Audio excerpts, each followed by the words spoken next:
अस्सलामुअलैकुम। Fauzia cooking corner में खुश आमदीद। जहाँ रहें खुश रहें, आबाद रहें, अपनों के साथ रहें।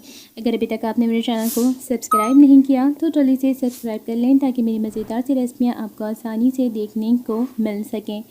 आज मैं आपके साथ आलू गोश्त की रेसिपी शेयर करूँगी दहली स्टाइल में, तो इसे ज़रूर देखिएगा। मेरे चैनल को सब्सक्राइब भी ज़रूर कीजिएगा।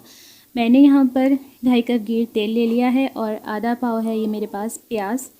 अब मैं इसको इसमें फ्राई करूँगी। जब प्याज मेरे पास लाल हो जाएगी तो मैं उसको निकाल लूँगी, क्योंकि मैं इसमें पिसा हुआ गरम मसाला डालूँगी और उसको ग्लेंडर करके वापस गोश्त में शामिल करूँगी। तो आप देखिएगा, प्याज को मैंने निकाल लिया है, वो लाल हो चुकी थी।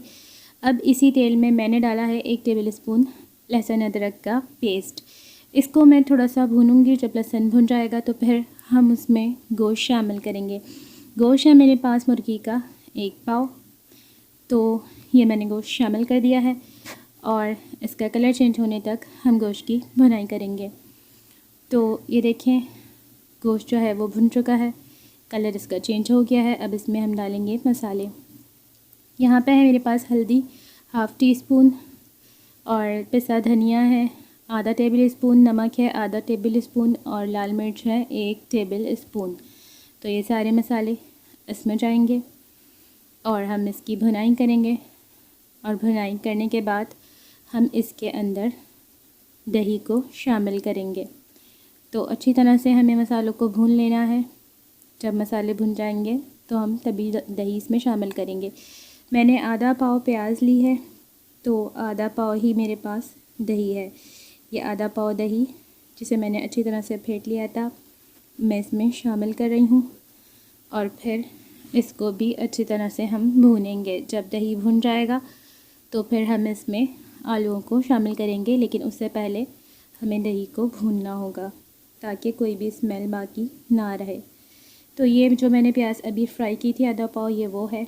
अब मैं इसमें ये हाफ़ टी स्पून पिसा गरम मसाला डाल रही हूँ और पानी डालूँगी मैं इसमें 1 गिलास के करीब, और उसके बाद इसको मैं ग्राइंड कर लूँगी और फिर इसको हम एंड में सलाद में शामिल करेंगे। तो ये देखें, इस तरह से आपने अच्छी तरह से पीस लेना है।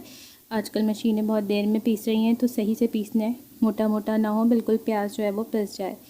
तो दही जो है वो भुन चुका है अच्छी तरह से। अब मैं इसमें डाल रही हूँ आधा किलो आलू। 1 पाव गोश्त था तो उसमें ये आधा किलो आलू मैंने इस शेप में काट लिए।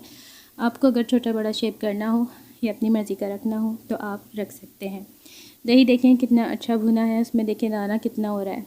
और अब मैं इसको भी सबको मिक्स कर दूंगी अच्छी तरह से और फिर मैं इसमें पानी डालूंगी इतना कि गोश्त और आलू उसमें डूब जाएं। और थोड़ा सा तेज़ चूल्हे पे से पकाऊंगी ताकि पानी इसका खुश्क हो, क्योंकि मुझे प्याज में भी जो पानी होगा वो डालना है, तो इसका पानी खुश्क होना चाहिए। इतना हल्का ना पके कि आलू और गोश्त गल जाए और पानी जो है वो खड़ा रह जाए। तो आधा घंटा हो चुका है मज़ीद, तो ये मेरे पास आलू और गोश्त गल चुका है। भापे चेक कर लें आप और इसकी शक्ल भी चेक कर लें। तो अब मैं डाल रही हूँ इसके अंदर ये प्याज मैंने डाल दी जो ग्राइंडर की थी आपके सामने गरम मसाला डालकर। और अब इससे ये इसका शोरबा गाढ़ा होगा। तो ये देखें कितनी प्यारी सी इसकी शक्ल आ गई है और कितना प्यारा सा आलू गोश्त तैयार हो गया है। धनिया मैंने आधी गड्डी इसमें डाल दिया था।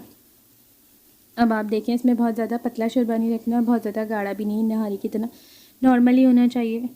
देख रहे हैं आप, जैसा कि मैं आपको दिखा रही हूँ, तो इस तरह का आपने इसमें रखना है। और देखें, ग्राइंडर करके प्याज डाली थी तो कोई प्याज इसमें नज़र भी नहीं आ रही। तो ये मज़ेदार सा यमी यमी दिल्ली स्टाइल का जो है आलू गोश्त तैयार हो चुका है। ये देख लें एक बार और कितने मज़े का इसका शोरबा है।